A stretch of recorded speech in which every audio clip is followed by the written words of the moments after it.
We still do 7 NUFC Matters show a week for free. But if you want to help support NUFC Matters, then there are a few ways of doing it. Hit the like button on each live broadcast and video. This helps the channel grow. Hit the subscribe button and select the all notifications bell so you don't miss a single show. If you want to help us financially, then you can join the channel using this button with the membership starting at $1.99 a month. Or you can drop us a donation in the chat using a super sticker. We're also looking for sponsors. If you'd like your brand advertised on the flyers for the show and featured during the ad break, then email John at nufcmatters.com to arrange today.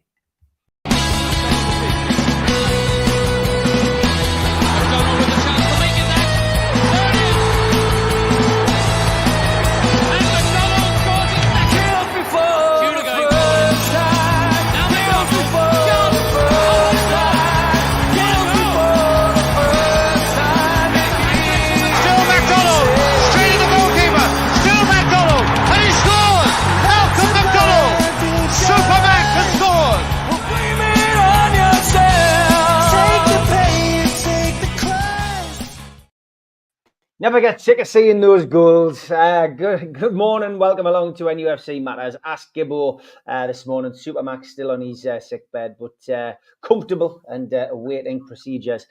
So a big shout out to Malcolm as always. But John, morning. How are you? I'm good, mate. I'm good. Have you noticed Malcolm never misses? When you look at those goals, I'm waiting for him to knock it past the post, and he never does, you know. Yes, exactly. It's fantastic to see that. And yeah, no change in Malcolm. He'll not be back for a while, but our best wishes with him. John, let's go back to the result at the weekend. I was confident, as you know. I thought a 2-1 win against Arsenal, and we managed to pull it out the bag, a 1-0 win and a comprehensive win, mate. Yes, it was. It was. It was quality. The game was won by a quality goal. It was wonderful. It was like watching Keith Gillespie and Tino Asprilla again, wasn't it, against Barcelona? You know, a winger crosses first time, centre forward soars up in the air and flicks it in the corner of the net. It was exactly the same. And it was a quality goal. And it was made really by Anthony Gordon, not going for yet another touch, but whipping it in first time. And because he was on the right wing and he's right-footed, instead of cutting inside and narrowing the pitch, he just curled it in, and it was terrific. An all-round performance of Newcastle United was good. I thought the team was very balanced. The team selected was very balanced. The midfield three were as good as they've been. They complemented each other. I thought Willock and Joe Linton on the left combined terrifically, and I thought Sean Longstaff, who I call a dirty knees player because he does all the work that other people don't want to do, give it a nice balance. And you know, the pair worked back as well as forward. And if there's anything wrong with our two centre halves, Shaw and Byrne, it's that they lack pace. We know what they've got. Shaw's terrific on the ball, and Byrne's 8'6" and will head the ball out all day long. And that was necessary against Arsenal because their set pieces are so dynamite, and he was there to help protect the goalkeeper. But they can get taken because they're both one-paced. But the balance of our midfield, I felt, meant that there was protection for them on pace. They weren't exposed as Byrne had been exposed down at Chelsea and had a torrid old time where his lack of pace really showed. I thought they were protected in this game, and that's why I would be quite happy to see Eddie Howe, who got that team call right, to go with an unchanged side at Nottingham Forest this weekend. Yeah, we'll look ahead to that in the second half of the show, of course. I've got to be honest, John, I'm not sure what you were like in the press box, but when I went to the game at the weekend, and I've mentioned this on most podcasts this week, I was quite, down or disappointed, and I thought I'll wait and see what happens with the performance. But there was a few players in the cup game. I'll pick a few out: Tonali, Emil Kraft, is another one. Who I felt ultimately, Kelly did well. Yeah, Kelly as well. I mean, were you surprised to see the team sheet? And did you have Yes. that kind of feeling of foreboding when you saw it? Yeah, I wasn't expecting that, and it wouldn't have been the team sheet that I would have put out. But I've got to give credit to Eddie. The way Eddie had left himself exposed to criticism if we lost. People would have jumped on him and nailed him for not starting Tonali, who had had his best game for Newcastle in the previous game. They would have said, what's Kraft and Kelly got to do to get starts after doing so well in the defence? He took a chance. He went back to the tried and trusted at the back, and he got the balance in midfield right. So I've got to take my hat off and say, well done, Eddie, because it wasn't the team I would have picked. I think it surprised a lot of people. It was a courageous move to take Tonali out. When you break it down and listen to Eddie afterwards, you understand why he did it, because he wanted Burn in rather than Kelly, because he wanted Gray's monument at the centre of the defence to head everything out, because everything was going to be dropped under the bar and set pieces, corners and free kicks, because that's the way they're playing. They're so dangerous at that. And he wanted his height to get the ball out. And he wanted a better balance in midfield, and he needed a ratter in like Longstaff, and he felt he needed Willock in to get up and down quick, and he does that better than any other midfielder, Willock. So he wanted him to work with Joe Linton on that left-hand side to produce some defensive work as well as attacking work. And with hindsight, it's horses for courses, isn't it? I mean, I think long-term we know that Tonali will be very important to Newcastle, but this wasn't quite the game for him. He could come on later on with fresh legs and kill the game off, and hopefully do the same at Forest. And what I've got to pay compliment to, because I thought Kraft had done enough to deserve a chance, and I was worried that Livramento, good player though he is, and he's going to be absolutely outstanding. He got taken to cleaners a little bit on the first goal down at Chelsea, and because they've got such great wingers in Saka and Martinelli, we're worried about what danger could be done on the flanks by those two.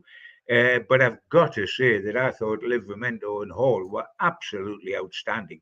I thought they were both terrific. Hall has just suddenly gone up, not a notch, but several notches this season, and has justified everything. And I'm so pleased for the lad. But I thought Arsenal kill teams in one of two ways. They either kill them by their wide players or they kill them on their set pieces. And we nullified both on at the weekend, so that was terrific. But I thought Eddie got it right. I was surprised by it. I wasn't too happy initially, but you've got to give him credit. I thought it was an all-round performance, and I thought the midfield did look balanced. And when it's got three superstars, Bruno, Joe Linton, and Tonali, Joe Linton in the midfield rather than wide left, I thought while they're three wonderful players, they've never quite worked out who's doing what at the moment. And Longstaff and Willock are totally different. Longstaff will do the dirty work naturally, where it doesn't come natural to the other three. And Willock produces something totally different in midfield because he'll do the defensive work, and he's so athletic, he can get up the field and carry the ball up the field himself. He has never been fit, and we have missed what he does because the other three don't do that. So it worked out well for us. Certainly did. Anthony Gordon's been a big talking point as well, because obviously he ends up on the right in the formation that we had at the weekend. And, that ball, I mean, it's been compared to Tino and Gillespie, of course. We compared to Alan Shearer, said that's a ball from the 90s. I mean, is he likely to stay on that side, do you think, John? Or do you think it's going to be horses for courses as we move on? I think it's always horses for courses, but I think he'll play a lot on that side until January, until we can buy an outside right, because for some reason we're overloading on the left hand side. The choice for outside left, the old fashioned words outside left, you've got Anthony Gordon, you've got Harvey Barnes, and you've got Joe Linton, all play that left wing position and play it naturally. Who plays the right wing position? Well, Miggy Almiron, who's very much yesterday's man, and Murphy, who has been injured. But that's it. Now, the interesting thing, and I've talked to a lot of old pros about it, people like Supermac and people like Steve Watson have said to me, isn't it amazing, Gibbo, that the modern trend is if you're right-footed, in their day, a right-footed guy was outside right and a left-footed guy was outside left. But now it's the other way on. You play on your wrong side so that you come inside off the wing onto your correct foot, your preferred foot, and try to finish. Now, that didn't happen in this instance. And what we got was somebody that can play either wing, but the natural instinct when the ball come to Anthony Gordon in that position wasn't to cut inside at all, because it would have been on his wrong foot. It was to whip the ball in with his right foot. And that goal came because a right-footed player was playing outside right. So there's a lot to be said for it. Now, I'm certain he doesn't want to play there regularly because he wants to keep his England position. And Saka's got that position with England, so he'll want to be outside left again. But if needs must, he'll have to play there a few times, I think, between now and January. But when we can actually do something about it, only if Murphy's fit can we switch him to play left wing again. But I mean, we are better at the moment, and it's horses for courses. If you look at the team and not think of the individuals, we are better with Gordon outside right and Joe Linton outside left, freeing up a midfield position, which Willock's been in. So it suits the team if it doesn't suit Anthony. And maybe Anthony will be thinking, well, I'm so established with Lee Carsley, and this is only going to be short term. And the manager's told me privately I will go back to being in the outside left in Newcastle, that he can help us in the meantime. But we're suffering because we didn't buy an outside right. And Gordon's having to sacrifice and play out there because he's the best available. He's our best outside left, but he's our best outside right as well. Yeah. We were talking quite a bit last year about the enigma that was Lewis Hall, because, there was a strange situation. He wasn't signed on. We knew he was signing, but was it to do with PSR? We're all scratching our heads, John. And then, inevitably, he's a new signing, whether we like it or not. In the summer, he was a new signing. And, we're wondering where he fits into Eddie's plans. We're all like second guessing Eddie, really, and, making our own opinions. But this year, Hall has come in without any fuss, and he is growing game to game to game. And, I saw the Southern press, as always, saying that it was a below par performance from Arsenal. Listen. Lewis Hall left St James's Park. He went home. He took his pants off. He took his keys out. He took his wallet out. And he took Saka out of his pocket as well, John, didn't he? Let's be straight. Oh, absolutely. I mean, he has been mind-blowing this season. And he's been consistent, Steve. That's the thing. Newcastle players haven't been consistent individually this season. They've had good games and they've had bad games. Hall has been at a level of consistency that's right up there. And the interesting thing, and we were all baffled with what was going on with Hall last season, and I admit his time in quarantine lasted longer than normal. It lasted virtually the whole season. It was just at the end he got a run at it.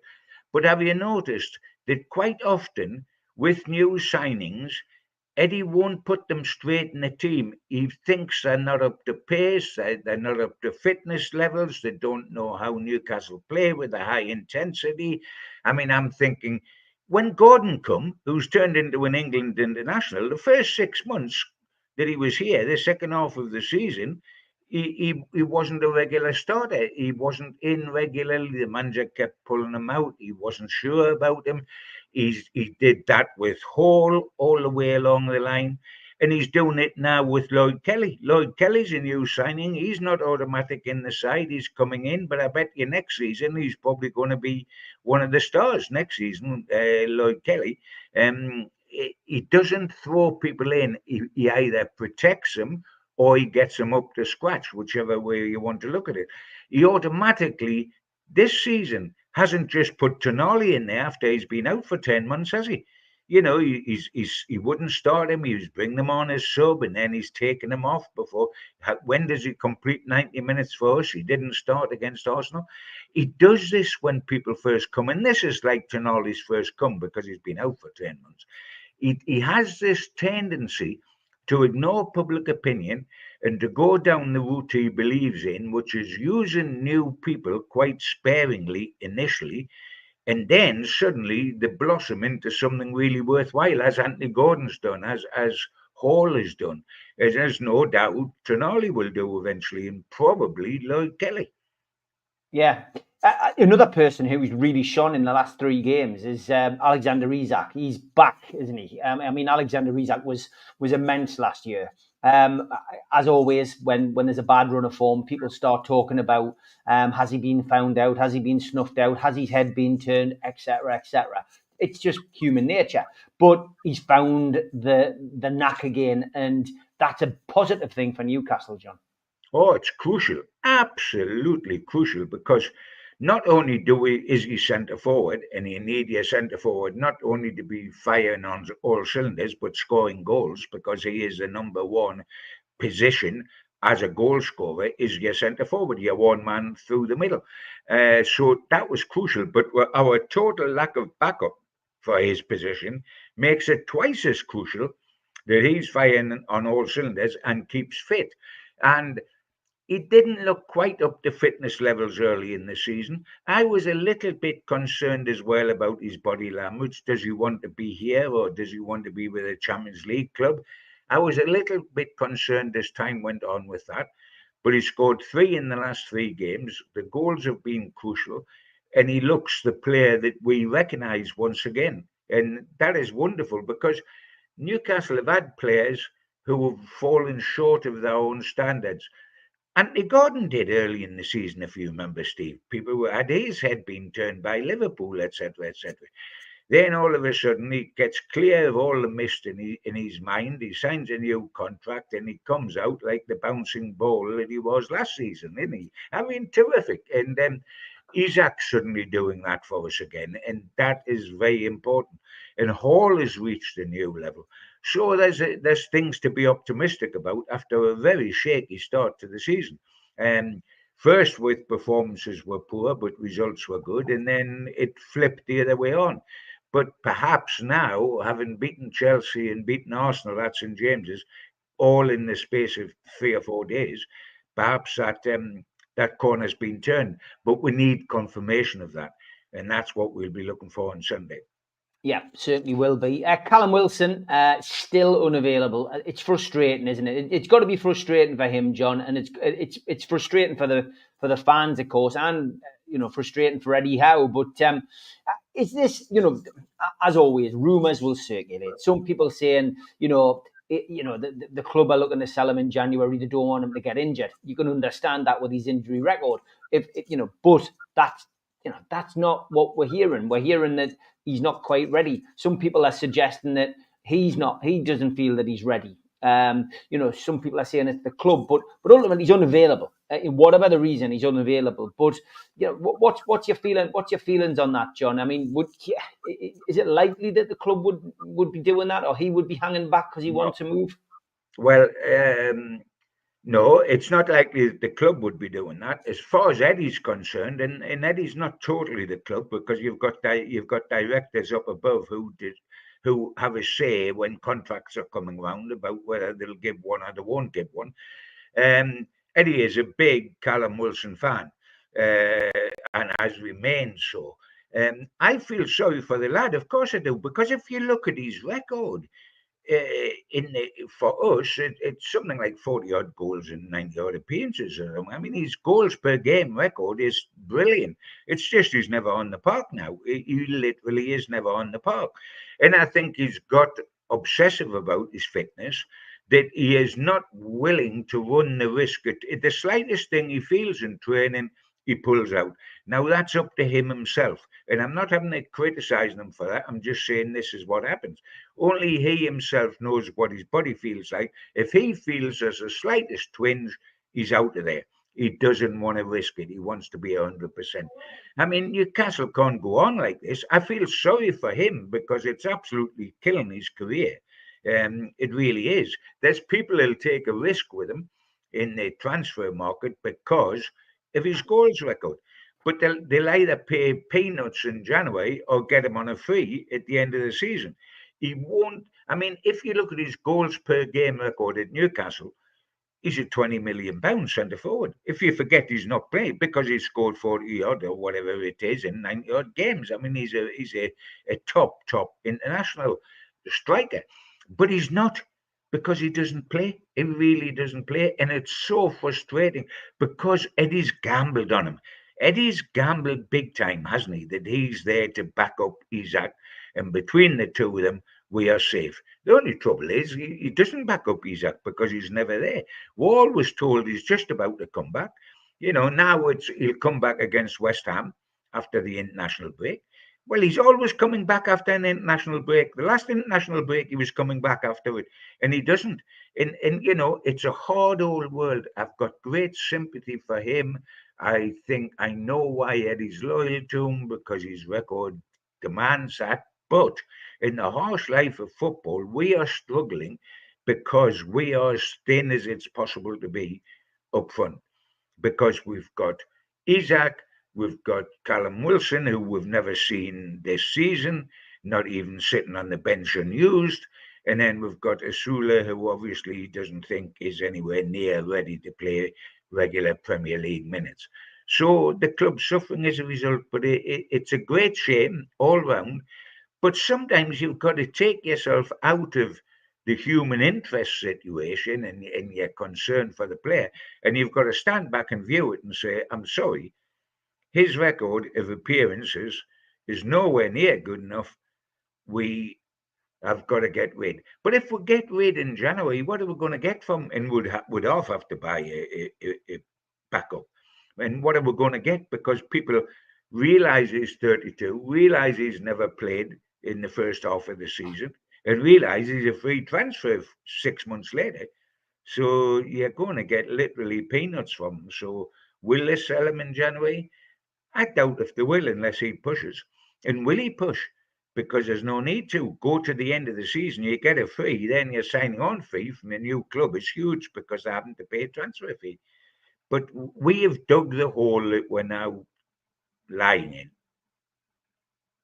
Yeah, we have, John. No doubt about it. You neatly segue into where I was going to go next, just before we have a break, and that was about the January, the January window. It's round the corner. Is there any players, do you think, that Newcastle will try to move on? Are they going to try again? Do you think with Miggy Almiron, he's not really getting a look in at the moment? Yes, Matt Targett, is he another one that they would potentially try and get rid of in January? Well, he's got to start playing. And evidently, he's about ready to sit on the bench, but so's the judge at the assizes. But that doesn't help Newcastle United. Does he? He's Callum Wilson Mark II, isn't he? I mean, I've actually got to keep getting a photograph out of the album to see what he looks like because I've forgotten. So, how much money were you going to get for him? It's a difficult one. I think they've got to sell, whether it's in January or whether it's in the summer. And if they've got to sell, who's up there for grabs? Almiron and Trippier, for starters, have got to be, because you can get Livramento and Kraft covering right back for the second half of the season. So if you don't, cash in on Trips now, you're never going to cash in because he's 34. So you've got to get some money now. Almiron, for all we haven't got an outside right, just doesn't get in. Even when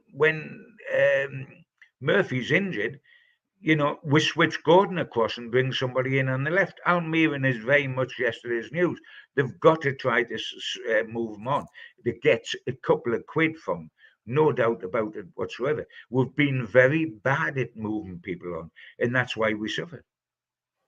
Yeah, I would agree, mate. I mean, for me, there are one or two others who could probably get moved on. We'll wait and see in January. Got all that to come to. I just want to go back to Sean Longstaff, mate, a local lad. Interesting his interviews whenever he's interviewed by the media, TV in particular. He's a bit of an enigma, isn't he? We always seem to have a boo boy, and it always seems to be the local lad. But you know what? Sean's had a great record at the club.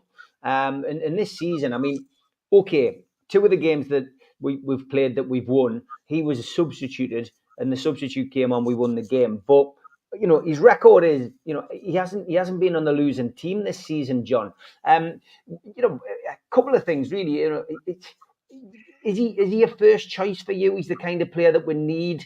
And what does he bring in? And can you understand why people have a go at him? Why he seems to be the easy target? I can. I don't necessarily agree with it, but I can understand how it happens. We have always loved as Geordies, haven't we? We've always loved flamboyance. We've always loved players with a swagger.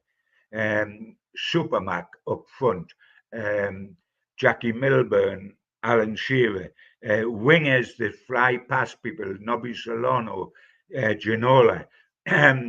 We like even defenders to have a swagger and be on the ball.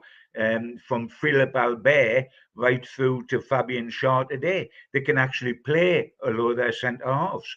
And we like that. And when we have players of industry, what I call dirty knees players who do the tough miles, they're not going to be appreciated as much as artists. The artisans never get the credit that the artists get. But teams need artisans. And this is no longer, if football is no longer an 11-man game like it was in the 50s when there was no subs, etc. It's a 20-man game. There's 9 subs now. They can't all go on, but they're all there on the bench. And so the game's very different. You've got to fill the bench. And therefore, I think Sean Longstaff is absolutely critical to us.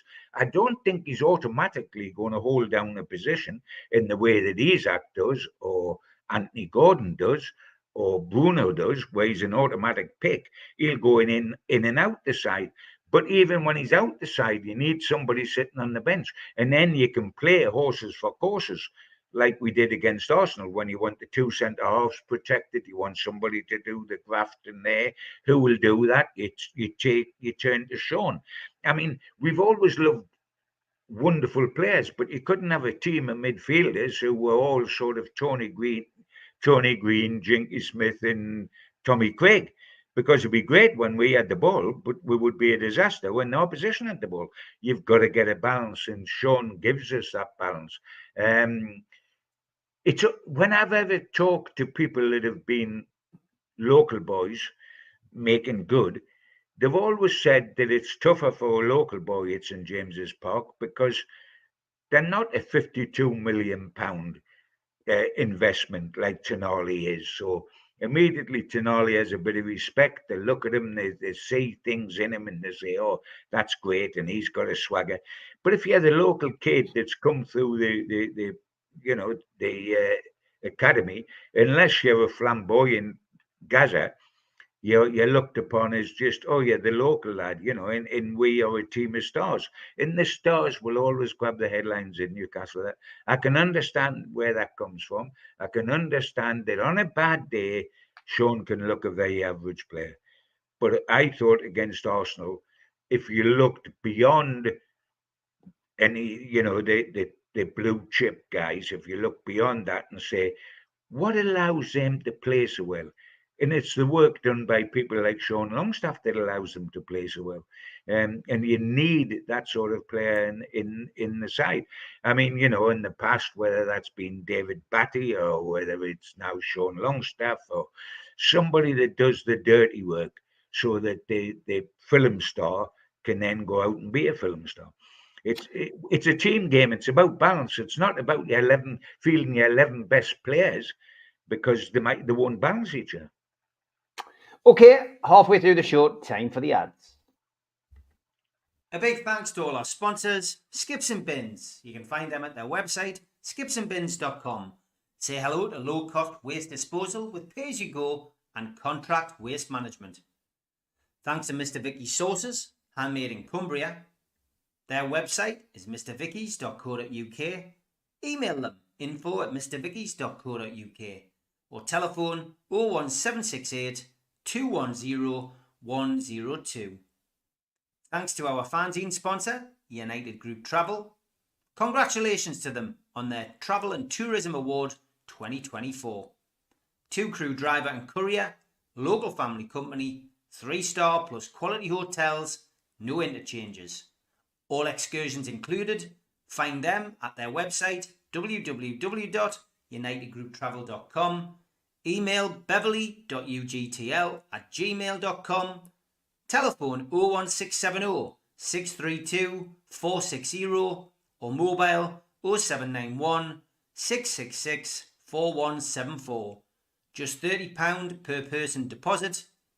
There are no strangers on our tours, just friends you haven't met yet. Thanks to Media Arts for all the help with the technical side of things. And don't forget, we are also available as a podcast on iTunes and Spotify and other podcast providers. If you get the time, please hit the subscribe button. It does do us a big favour. Hit the like button, which is the thumb under the video. That helps the channel grow. And click share to share to your other social medias. You can also hit the join button and become a member. Some dates for your diary. In aid of Newcastle Cat and Dog Shelter, the Long Sands play the Clooney.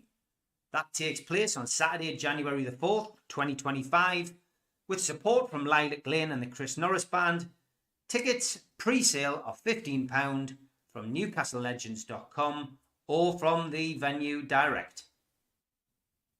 Peter Beardsley will be doing a talk-in at the Tyneside Irish Centre. That takes place on the 10th of January. Tickets are £30. VIP tickets are £60 and you can get them from newcastlelegends.com. An evening with the entertainers takes place at the Tyne Theatre and Opera House in Newcastle on the 24th of January. Kevin Scott, Steve Watson, Steve Howie, John Beresford, Rule Fox, Peter Beardsley, Rob Lee, Keith Gillespie, Liam O'Brien, Darren Peacock, Paul Bracewell, Lee Clark and Killer Kill Klein are all going to be there with Gibbo, and you can get your tickets from the box office 0191 243 1171 or the website tynetheatreandoperahouse.uk. Lee Clark will be at the Gateshead Leisure Centre. That is on the 31st of January, and tickets available from the Leisure Centre 0191 250 5066. Les Ferdinand will be at the Newcastle O2 City Hall the 6th of April 2025. That is a 12 o'clock start until 4 p.m. in the afternoon. Tickets available from ticketmaster.co.uk. And Will Scott's book on the entertainers is out now. £18.99, over 380 pages and a lot of unseen photographs. You can buy that book now from newcastlelegends.com. And we do have some fanzines remaining. If you want to buy an NUFC Matters fanzine, issue 1 is still available, again from newcastlelegends.com. And please take your time to flip onto our other channel, The Word on Blake 7. Please hit the subscribe button and help that channel grow. Okay, welcome back. A couple of comments. Anthony says, when Sean is 100% fit, he's as good as any box-to-box midfielder. Andrew says, Longstaff's frailties stand out more because of who he plays next to, but I think some fans are just cruel to him. I'm glad we've got him. A couple of questions for John, which we can tackle. John Askew says, John, who picks the transfer targets? It's absolutely essential we get the side of the club going forward. It will be a worry if it's Mitchell, as Eddie runs the team. What do you think? Yeah, the crucial part of it is, Andrew. Frog in the throat. The crucial part of any club is the relationship between the manager and the director of football, because they do it together. The director of football, the manager says, I need a centre half, an outside right, and a goalkeeper. The director of football comes back and says, well, how about these? These are on the horizon. They are available. We recommend them, and then the manager says nay or yay. So that our failure in the transfer market last summer, part of it's down to Eddie as well as it's down to Mitchell, because Eddie was absolutely determined that Gay was the man and nobody else was. And so there wasn't a plan B. They've got to sing off the same hymn sheet, because if you force a player on the manager that he doesn't want, the manager still has the last laugh, because he can simply not play him. He can simply leave him on the suspension, not put him in his team. So they've got to go together. Long gone are the days that we knew, Steve, when I had Joe Harvey, who decided what position he wanted, and then he went scouting, and he signed the player, and he sat with the player, not his agent, because there wasn't an agent then, and did the wages deal as well as the transfer fee. Those days are well gone, and it is between Mitchell and Howe in January, as it will be in the summer, and they've got to get it right for their sake, for our sake, and for everybody's sake that cares about Newcastle United, because we are where we are, which is floating around mid-table, purely because we haven't utilised the last 2 or 3 transfer windows in the way we did the first 2 or 3 transfer windows after takeover. And that has got to change, because we're not going to get anywhere significant without having a good transfer window. And that's got to happen in January. We can't wait until the summer. It's got to happen in January and then have a blockbuster of a summer transfer window. But we are just going to float where we are, Steve, unless we have a good January. Yeah, I would agree with you, mate, 100%. John, I think we'll sign no players in January, says Alan. I'm simply not building my hopes up to be massively disappointed. Simple, even though I know we need 2 to 3 players to kick on. I can understand why you would feel like that. I can understand that as well, absolutely. Gary says, when we get to the January transfer window, do you think our priorities have changed, John? Summer, it was said that we needed a centre-back and a right winger. Is another striker now more of a priority? We've been banging on about another striker for an eternity. The club will say they addressed that with Shule, but have they? He's not really coming into first team picture whatsoever. I think that Eddie's number 1 target in the summer was a centre half. I think his number 1 target in January is an outside right, and outside right was always on the cards in the summer as well. But it wasn't his priority. His priority was a right-sided centre half. And I'm not saying he doesn't want one of them, but his priority now is an outside right.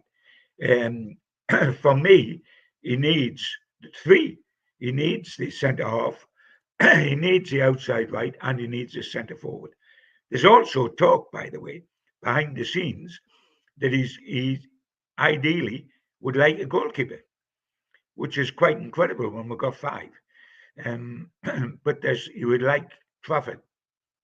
Yeah, I mean, it's somebody who he was chasing, of course, in the summer, Trafford. So we will see. It'll be interesting to see what happens in January. John also says, with Anthony on the right and both Joes on the left, is there a less pressing need for a right winger now? So, I mean, that's a question you've already answered, really, in a lot of ways. But yeah, I mean, I every transfer window will be different because things do change, John. But things do change on the pitch, and as you say, priorities will change. I mean, just do you think you'll go back in for Gahey? I mean, obviously he's going to be cheaper. And do you think that, the fact that it got played out in public and there was a spat between Crystal Palace and Newcastle's, do you think that sours the deal a little bit from our perspective, or would Newcastle cut their nose off to spite their face? What's your opinion? I mean, I think Eddie would still love him, but is he a priority for January? We're not going to get a bucket load of signings in January, Steve, because we haven't got the money, and clubs don't want people to go. We're not going to get a bucket load, and quite frankly, I wouldn't see right side centre half as a priority. Personally, I would prefer an outside right and a centre forward. Before that, we might go for Gay back in the summer. What Gay was all about as well was he got rid of the problem that we've got when Shaw is teamed with Byrne. That is a chronic lack of pace. Gay's quick, and he can play in either of those centre half positions, and he brings pace to the team. So I can see what Eddie was all about. But it's no good this January, buying Gay and not buying an outside right, because that problem up top is going to be there. And let's be truthful. And I know what the guy was saying before when he says, Anthony one side and Joe Linton the other side. And I'm saying that can work for her until January. But you won't make Anthony Gordon happy by turning him into a permanent outside right, because that's not his England position. He would sacrifice his England position if he plays outside right regularly for us, because he'll not get selected outside left for England then, and he's got to get above Saka in the pecking order with a new manager coming in, Tuchel. So he wants to play outside left for England in these two matches coming up, and then finish the season very strongly in what he sees as his preferred position. So I want to see him signing outside right, and I would love to see him buy a centre forward in January, but I don't think they will. I think they'll still have the belief that Callum Wilson can see them through to the end of the season, and so they'll be all right there. And they'll buy an outside right, and they might look at the centre half as well. Okay, John's wanting to know what your opinion is on negotiations. He says, do you think they'll be sorted so we can actually get signings done early in the window? There has been that feeling, hasn't there, of late in transfer windows where we get told the price is 70, so we go in at 40, and then we move up to 42 and 43 and 44. I guess that's what John's getting at there. Yeah, and I can understand where John's coming from, because that boomeranged on us spectacularly with Gay, didn't it? Yeah. I mean, in fairness to Palace, they didn't change their position one iota. We just thought they were playing the game, which is what you do. You ask for 17, you end up taking 55, and the two sides meet somewhere in the middle. So we kept just putting an extra few thousand on, and they wouldn't budge the whole way, and we lost out big time. I'm always annoyed at clubs, and Newcastle's my club, so it's the one I care about, doing deals late in transfer windows. Why not do it on the first day you can in the transfer window, and then he can play all of January for us, the new signing? I mean, you can, from the end of the window, where we did spectacularly now in the summer, till January, you've got all that space where you can work with the club, you can talk to Palace, or you can talk to Forest about Elanga or whatever deal you're looking at. You can do the negotiations now, and you can talk to the agent of the player, so that when January the 1st comes or whatever, you can just press a button, the guy comes in, and then he plays the whole of January for you. You buy him the last day of January, just before the window opens. He doesn't start playing till February. What are we waiting for? We never do deals early, do we, by history? And a lot of clubs don't.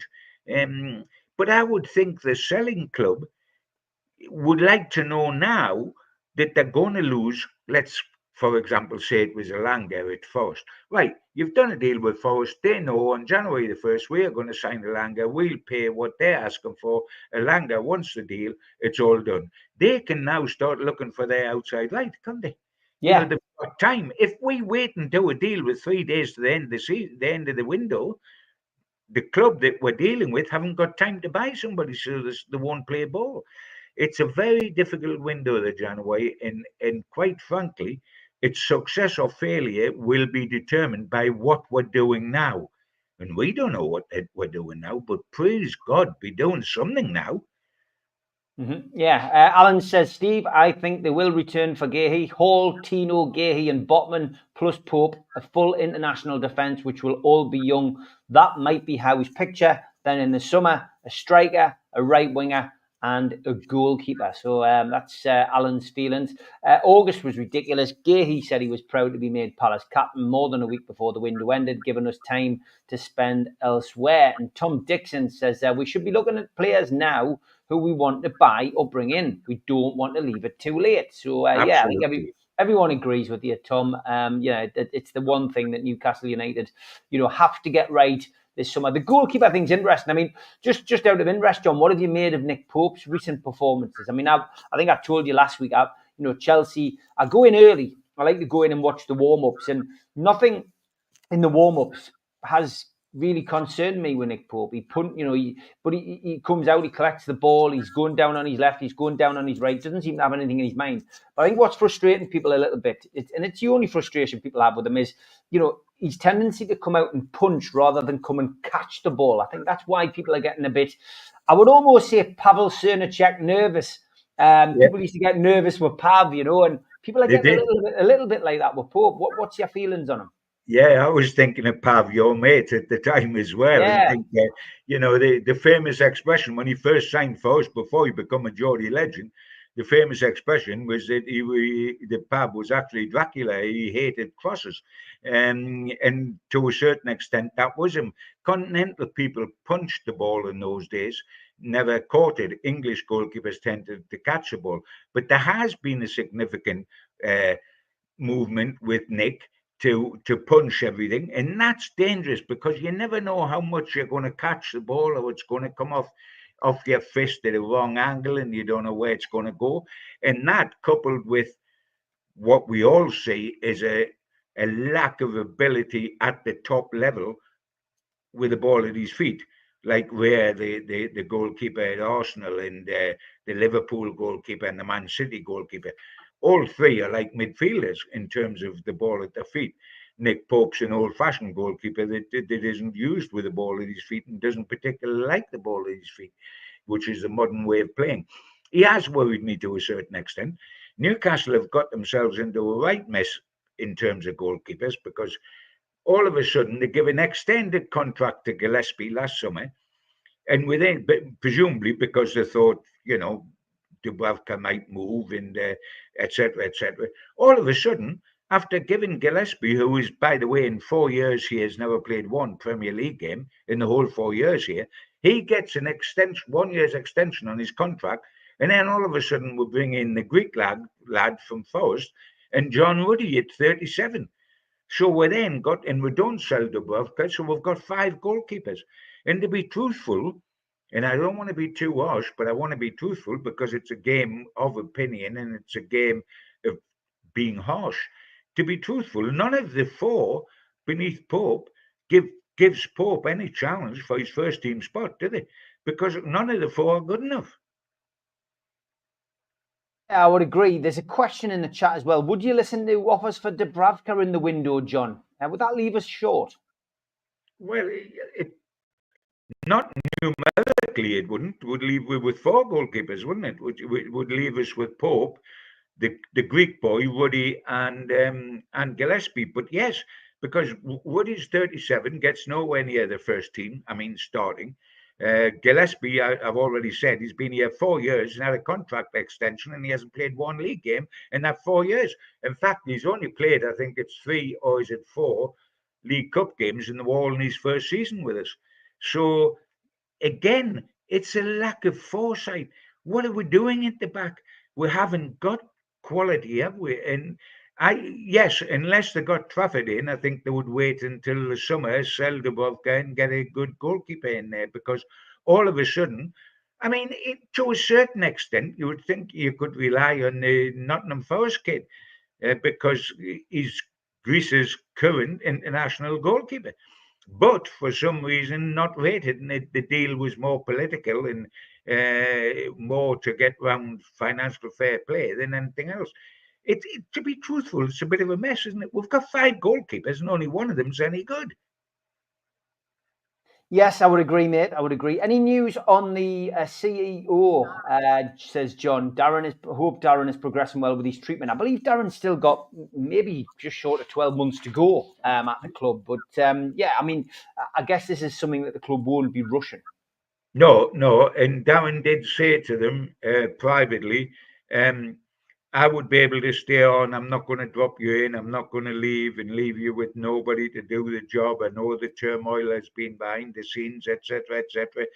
And he didn't say I've got 12 months at the club. He said, but I can do the job for anything up to 12 months before he would have to put the family and himself first and leave. So he's given Newcastle some wiggle room, and with that wiggle room, they don't want to do anything quickly.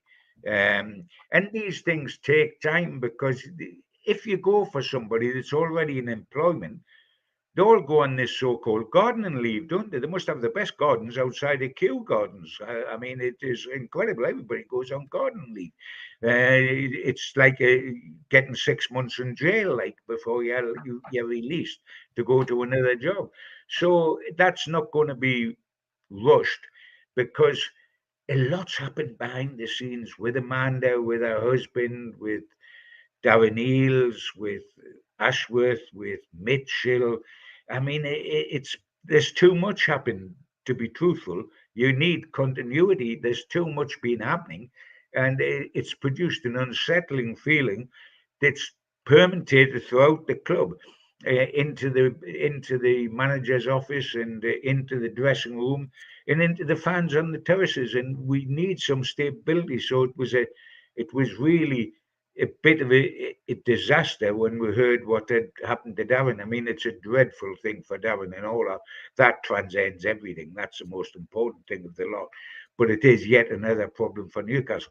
And just when everything seemed to be going swimmingly for us, we finished fourth top, and we're in a Wembley Cup final, and then last season we're beating Paris Saint-Germain, hammering them in the Champions League, and the whole of life looks hunky-dory. All of a sudden, the waters have got a little bit choppy, haven't they? And we're beginning to pull all that together. So, we've got to take our time over this one, because you've got to get it right. You really have to get it right, and you've got to try to bed things down. And really, to a certain extent, Darren Eales has been the man that's trying to pour oil on the water and bring Mitchell and Howe together. And his job has been to do that. And, he's made some progress with that. And that's important. Certainly is. Alan says, John, do you think Howe will play the 5 keepers in the Carabao Cup final to make sure we win it?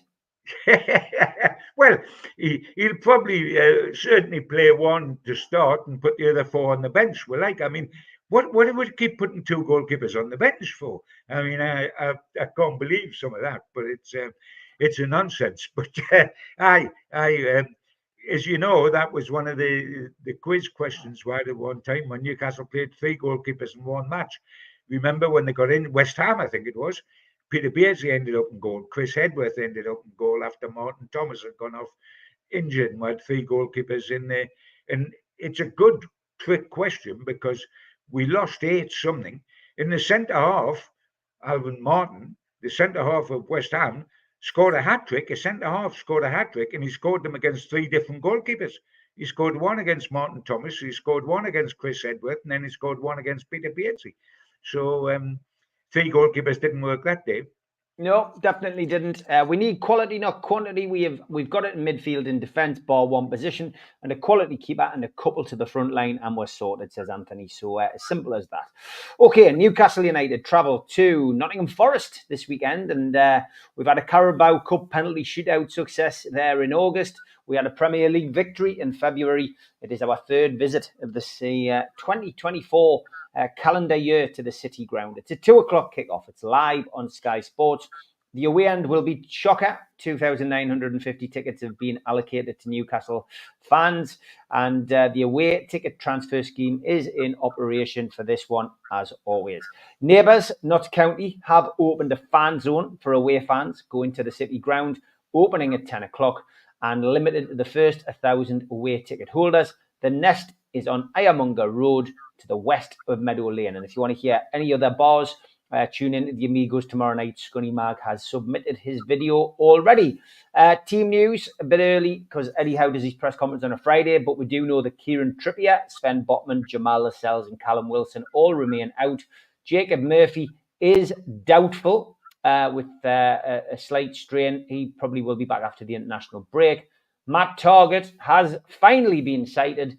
He has returned to training. Newcastle also have 3 players who are now 1 booking away from an automatic 1-match suspension. Joining Dan Burn and Joe Linton on that illustrious list is Fabian Schär, who has already been suspended this season, of course, for his red card. How are the home team faring? Well, Nuno Espirito Santo's side have won 3 Premier League games in a row. That is despite Nuno sitting in the stands. He's been banned for 3 matches from the touchline. There is a plethora of Newcastle United old boys awaiting us on this occasion. One of them is called Chris Wood. I might have mentioned him a couple of times on the Super Matt and Gibbo show. And he scored in the last 3 games, and he's got 8 Premier League goals to his name so far. Joining him is Elliot Anderson, who obviously left the club in the summer due to PSR restrictions. And he has played his part this season. Certainly looks like he's fitted in very well at Nottingham Forest. And they've also got a goalkeeper who didn't really fit in at Newcastle, didn't really do much. Matt Sells, he's played in the last 3 games as well. If you are travelling from London for the match, there is some rail engineering works to be aware of. If you're travelling between Leicester and Bedford on the Midland Main Line, fans travelling to and from London may be better off using King's Cross and going via Grantham. And if you're staying in the northeast and fancy going out and watching the match across the northeast, there are a few metro issues. No metros will run between North Shields and the South Gosforth on Saturday or Sunday. Replacement bus service number 900 will run between Regent Centre and North Shields, calling at or near all affected stations. Who's the referee this weekend? It is Anthony Taylor. It is his first Newcastle game of the season. Anthony Taylor, of course, has already made a bit of a name for himself in the game in September when Bournemouth took on Chelsea. He gave out 14 yellow cards in that game. VAR is Tim Robinson.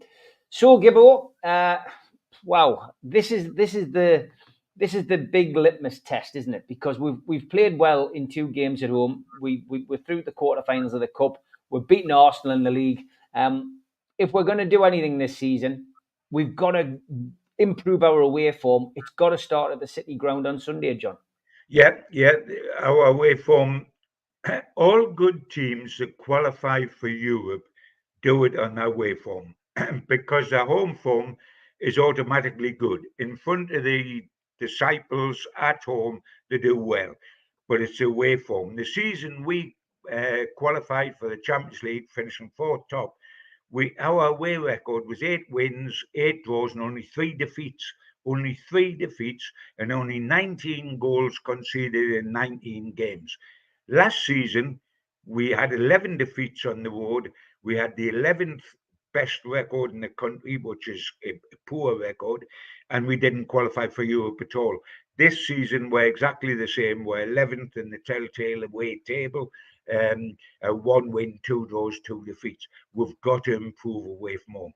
It's a difficult game, an unexpectedly difficult game on paper. Having played Chelsea twice and Arsenal in my last 3 games, we're expecting Nottingham Forest to be not as difficult as it will be. They're 3rd. They've only had 1 defeat in 10. They've got a terrific defence. They've only let 7 goals in 10 games. They've got creators in the middle of the field like Elliot Anderson and Gibbs White. But the real thing they've got is 2 quick wingers that get them up the field from defence into attack on a counter-attack. Both wingers have got pedigrees. Elanga, brought up at Manchester United. Hudson-Odoi, brought up at Chelsea, where he got some England caps. They're quick, and then they feed the big bear, who's Chris Wood. If he can keep up with them when he's running up the pitch, because they're as quick as lightning. Now, the interesting thing is I think the match will be won or lost on how well Livramento and Hall do against Elanga and Hudson-Odoi. If they do as well as they did against Saka and Martinelli, because Chelsea are all about the wide players, and our 2 snuffed them out completely. Result, we won. They're facing similar threat down at Forest from 2 quality wingers who, if they can stop them breaking and stop them getting service into Wood and nullify them in the same way, we'll be an awful long way towards getting a positive result. The question that we're all asking ourselves is, are Forest, who last season were fighting a relegation battle all season, this season they're 3rd, are they punching above their weight and are going to get found out? or are they sort of rising from a bed of nails and they're going to have a go at the established clubs and put themselves up there and scatter people? I don't think they're anywhere near rivaling the greatest side Forest's ever had, which was the Cloughie side that won the European Cup twice in 2 years. I don't think the shoots are there towards that yet. And I would prefer to think, when I look at what they've done, Steve, outside of Liverpool away, where they won, and that was a sensational result, in a game against Chelsea, they haven't played top sides this season. And I just think, somehow in my blood, I think they're due a tumble. And I think the tumble could come on Sunday. And therefore, I'm taking Newcastle to actually win. Oh, what's your score prediction then, John? 2-1. 2-1's what I'm going for as well. I feel Newcastle will win. Forest aren't Leicester. They're not going to win the league. And I do agree with John. I think they are going to go on that slippery slope. And why don't Newcastle start it? We're on form. Isak to score another goal to continue the run. Very positive end of the show. John, as always, mate, great to see you. Look forward to catching up with you next week. Thanks for doing it slightly earlier. Take care, mate. Take care. All the best.